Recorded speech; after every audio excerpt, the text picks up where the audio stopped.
ನಾನು ಗುರುನಾಥ್ ಪೂಜಾರಿ, ಕಲಬುರಗಿ ಜಿಲ್ಲಾ ಕುರುಬರ ಸಂಘದ ಅಧ್ಯಕ್ಷ.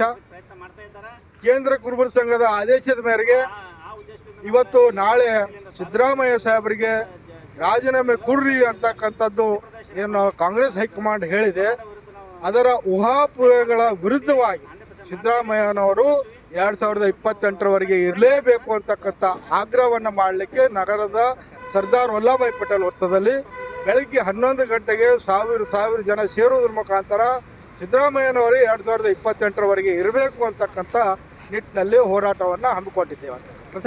ಸರ್, ಇದು ಹೋರಾಟ ಕಲಬುರಗಿಗೆ ಆಟೆ ಸೀಮಿತ ಆಗುತ್ತಾ, ಇನ್ನು ಇಡೀ ಕರ್ನಾಟಕಕ್ಕೆ ಸೀಮಿತ ಆಗುತ್ತೆ ಸರ್? ಸಿದ್ದರಾಮಯ್ಯ ಸಾಹೇಬರು ಕಲಬುರಗಿ ಅಷ್ಟೇ ಅಲ್ಲ, ಹೈದರಾಬಾದ್ ಕರ್ನಾಟಕ ಅಷ್ಟೇ ಅಲ್ಲ, ಕರ್ನಾಟಕ ಅಷ್ಟೇ ಅಲ್ಲ, ಹೈಕಮಾಂಡ್ ಒಪ್ಕೊಳ್ತಾ ಇದೆ.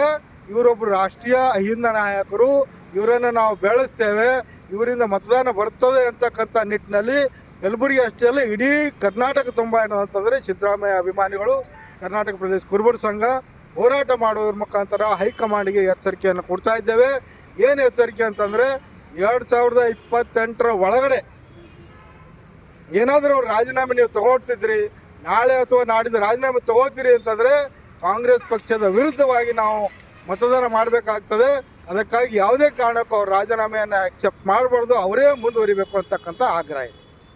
ನಾಳೆ ಮೀಟಿಂಗ್ ಆದ ತಕ್ಷಣ ನಾನು ಹೇಳ್ತೀನಿ ಅಂತ ಹೇಳಿದ್ದಾರೆ. ಯಾವ ರೀತಿ ನಿರೀಕ್ಷೆ ಮಾಡ್ತಾ ಇದ್ದಾರೆ ತಾವು?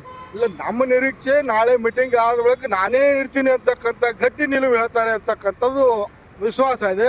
ಆದರೆ ಮಾಧ್ಯಮದಲ್ಲಿ ಬರ್ತಕ್ಕಂಥ ಏನು ಊಹಾಪೋಹಗಳ ವಿರುದ್ಧವಾಗಿ ಸಿದ್ದರಾಮಯ್ಯನವರ ಪರವಾಗಿ ಏನದಂತ ನಾಳೆ ಹೋರಾಟ ಮಾಡ್ತಾರೆ. ಒಂದು ವೇಳೆ ರಾಜೀನಾಮೆಗೆ ಸಿದ್ಧವಾದರೆ ಮುಂದಿನ ದಿನಗಳಲ್ಲಿ ತಮ್ಮ ಸಂಘಟನೆ ವತಿಯಿಂದ ಮತ್ತು ಅಭಿಮಾನಿಗಳಿಂದ ಏನು ಸಂದೇಶ ನೀಡ್ತೀರಿ ಹೈಕಮಾಂಡ್ಗೆ?